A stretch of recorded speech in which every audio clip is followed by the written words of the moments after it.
The New York Jets, Sunday Night Football, they'll be traveling to Pittsburgh to take on your Steelers. And I know, everybody wants to hear us talk about the Davante Adams acquisition, and we'll get there.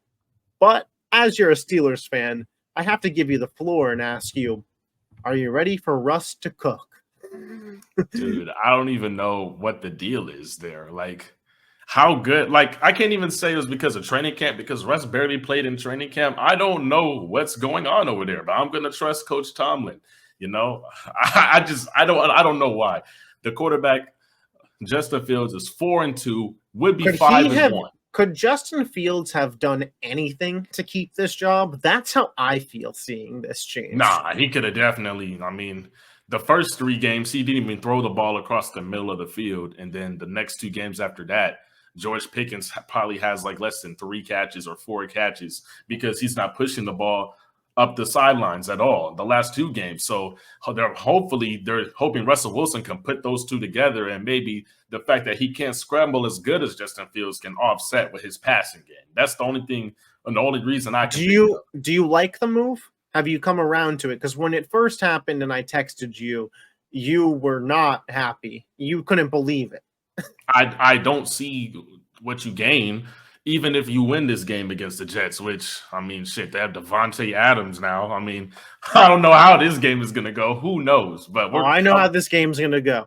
Yeah, I don't know who's going to win. The final score is going to be about 20-17. Because that's how every Jets and every Steelers game has gone this year. So I'd be shocked if it was anything other than that. It'll be fun.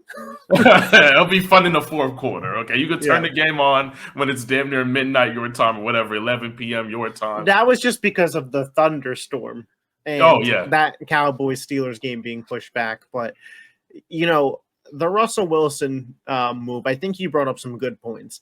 I think a lot of people are caught up in the fact that the Steelers were 4-2 with Justin Fields.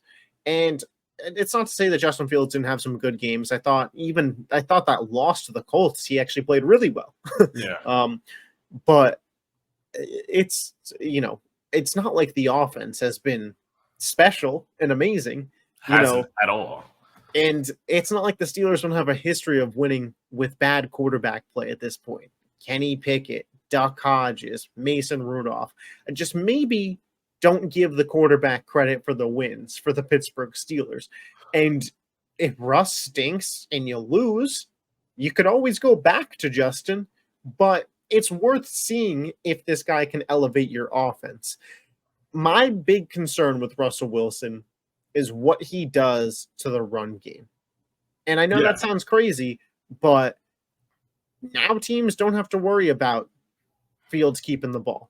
Exactly. Now it's slow Najee Harris is getting the ball, and maybe Jaylen Warren gets a couple of big plays, but I wonder how this rushing attack is going to look because there's a lot that goes into it.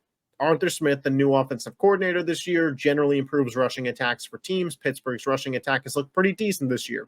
But Justin Fields and having a mobile quarterback also improves rushing attacks. So where does the majority of the credit lie? We should find out. Yeah. And if you're Justin, man, it's going to have to bother you that, you went 4-2. If it wasn't for a 4th and goal game-winning touchdown by Dak Prescott, you would be 5-1 right now in first place in the AFC North. Like you said, if I'm Justin, I'm thinking like you're thinking, what more could I have done? I'm sorry I don't throw for 300 yards a game or whatever. When you traded for him, is that what you're there's no way that they were expecting that. They didn't think, we got Patrick Mahomes coming to town. The Bears just gave him up. You knew his limitations when you traded for him. I think in terms of getting Pickens going and maybe getting some of these receiving options going, Russ could be better for that. But I don't know if the offense as a whole gets better. I think that Pickens has a better time out there, and I think if you're a fantasy football player, you'd rather Russ out there if you have Pickens than Fields. But if you're a Steelers fan, I just don't. It's not like Russell Wilson was winning games in Denver. Again, there's a reason they were willing to let him go as well. It's not like this guy is about to come in and change the franchise now. I listen. I can't lie and say that I watched a lot of Broncos games the past couple of years. I can't lie and say that. So I don't know how good this man is. I can I only mean, go there's off. a reason they Yeah, weren't on. yeah. So it's like I can only go off of in training camp. They say he has some chemistry with the receivers. I mean, a lot of people were expecting our rookie Roman Wilson to be a very big playmaker in this offense, and he played like a handful of snaps in his first Yeah, game of the year last week. haven't So haven't seen him, haven't heard his name. yes, I mean that last week was his first Yeah. game. He's been hurt, so it's like I want to see, but I just don't want Russ to stink it up. And now Justin gets back in the game, feels like he has to force it. How short of a leash does Russ have? Do you think they give him multiple games here, or do you think? I mean, if say theoretically the Jets win this game 20-3, is Russ benched? Couldn't even score a touchdown and get at it. Well, he has to be. So I'm not. If the Jets win 20-17, does Russ get another week? Listen, I think if it's 2017 or 20-3, I wouldn't give him another week, but he's gonna get another week because next week we have the Giants and then we have a bye, and then that's when the season gets hard. So maybe you give him 2 weeks and evaluate at the bye week. I guess they're probably gonna give him three games. We'll see. They're probably knowing Coach Tomlin. He doesn't just pull the. I mean, he just pulled the plug on Justin. Yeah, I mean, even he got 6 games. So the Jets traded for Davante Adams, and I'll keep it short. I thought this was great for them. A lot of people didn't think this was great for them. A lot of people gave it pushback and said same old Jets. And I'm not here to tell you that the Jets are going to win a Super Bowl. I don't think they're in that 4-team tier of Buffalo, Baltimore, Houston, and Kansas City, but I think they're right there. This move not only is great because Davante Adams is a top 10, top 15 wide receiver in the NFL. And when you bring in a talent like that, of course, your offense is going to get better. But the trickle-down effect, now either Davante Adams or Garrett Wilson is going to be guarded majorly by cornerback 2s. Now Allen Lazard gets to be a wide receiver 3. Now with all these passing weapons, teams can't stack the box against Breece Hall and Braylon Allen. Like the whole flow of the offense should roll better. This isn't just, putting a new paint job on your car. This is upgrading the transmission, which will be better for everything else in the vehicle. You're the engineer, not me, but point being, like, this is a move that has trickle-down effects and should make the offense as a whole better. And we've talked about this at length. In the red zone, you have to convert. Versus Buffalo, the Jets were 1 for 4 in the red zone. You know what makes your red zone offense better? Davante Adams. That is if true. They just scored 1 touchdown there, they could have beaten Buffalo. Now, Buffalo also got better bringing in Amari Cooper, so I'm not saying this move closed the gap there because I think the Bills did enough to keep the gap the same, even with the Jets getting Amari Cooper. But a top 10 defense, again, if you could just get this offense to middle of the pack, the Jets will be a playoff team. I mean, we'll see, man. I think this week is must win. If they don't win this week, has to be. It's over. Like, it's over before this Davante Adams crusade. Well, these are the starts. kind of games that you do have to win, and no shade to your Steelers, but the Jets got some tougher games on the schedule down the road. Yeah, they have to win. You can't fall to 2-5. You're not going to make the playoffs with the Steelers 5-2 and you're 2-5. You got the Ravens. You got so many other teams. You'll have the Chargers that are in a good spot.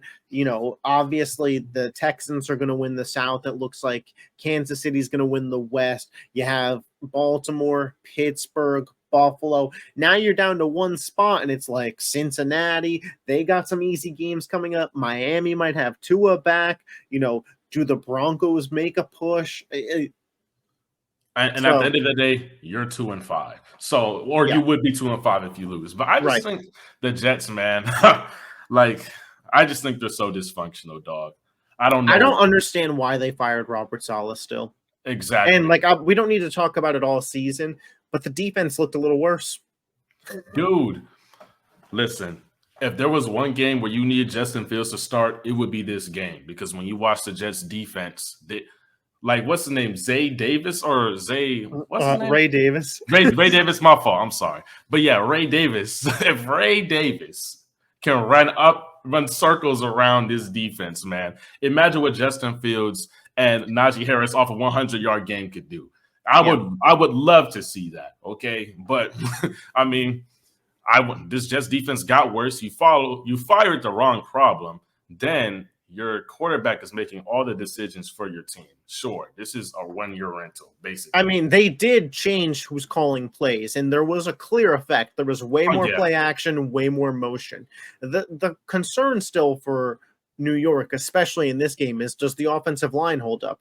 Because it's kind of reminds me of, do you remember when the Bengals were set to, they had Joe Burrow and they had to choose Penei Sewell or Jamar Chase, and all the memes were going around about why they should pick Penei Sewell, because it was like Jamar Chase is down the field, but Joe Burrow's getting sacked because he doesn't have time to get him the ball.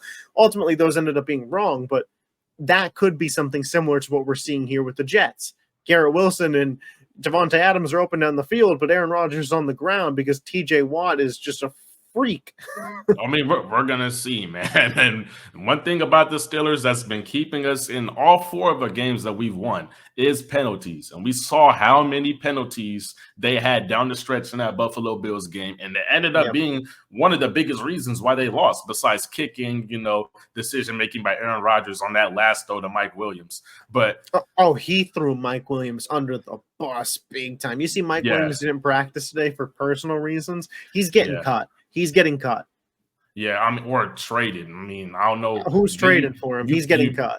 Maybe you can get a 6. And then he'll go to the Chiefs, and then in a big playoff game, he'll have a catch somehow. Have like 150, like Juju did. So we're gonna see. But when it comes to the Jets, man, it's like everybody was hyping this team up going into this season. Mike Williams was supposed to be that guy. This offense was supposed to be unstoppable. So, and now it's a complete failure. And instead of trying to work your way through it, you fire your head coach, which was not the problem. And you're right. And it's not to say that Saleh is a great head coach. Yeah. Because again, don't hear what we're not saying. But the defense was good. He's the defensive coach. The offense is the problem. Thank God you took play calling away from Nat Hackett. But in my opinion, that's all you had to do.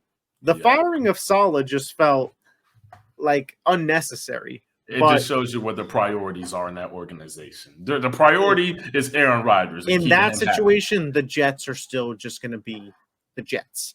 But who's winning? Are you picking your Steelers? I'm picking the Steelers. I'm picking the Steelers. Not even a question. Not even a question. Let Russ cook. No, I'm joking. No. TJ Watt will have a game because he's going to line up against Morgan Moses or whatever, and he's going to torch. So I'll say this. The thing that I say about the Steelers is they play in these unwatchable, really gross football games. And I'm going to pick them in the majority of them because typically they have the experience edge in those games. The Jets have been in unwatchable, gross football games all season. So in terms of experience, that's kind of what both of these teams have been through. But they haven't won. They haven't won, but they've been in those games. Yeah. My point is, when it's close, like we said, when it's 17-17 in the fourth quarter, neither team's going to be like, shit, we haven't been here all season. Like, I would love to see the Vikings in that situation. Does Sam Darnold come through with the pressure on the line and the game on the line? Might see it this week. Might see it this week, but both of these teams, have been in that spot. I don't know if the calf is 100% for Russ, but it's supposed to be a minor injury in training camp. I don't know. Something about the karma of that move strikes me as it's going to cost them this game. And then it's going to be like, why did we bench Justin? Dude, I hope for that reason alone that he's just atrocious in the first half. In the second half. Yeah, I'm taking the Jets, and you can let me hear it. The comments can let me hear it. They're just the team that I just won't quit. And it's crazy. And last year, I was completely out on them. This year, I bought in. I drank the Jets juice, and I'll tell you what. If they lose this game, I'm out. If they go to 2-5, I'm out. I'm done. Yeah. I'm done with the Jets. I think the Jets are favored in this game. The Jets are at home. So. The Jets are 2.5 point favorites on the road.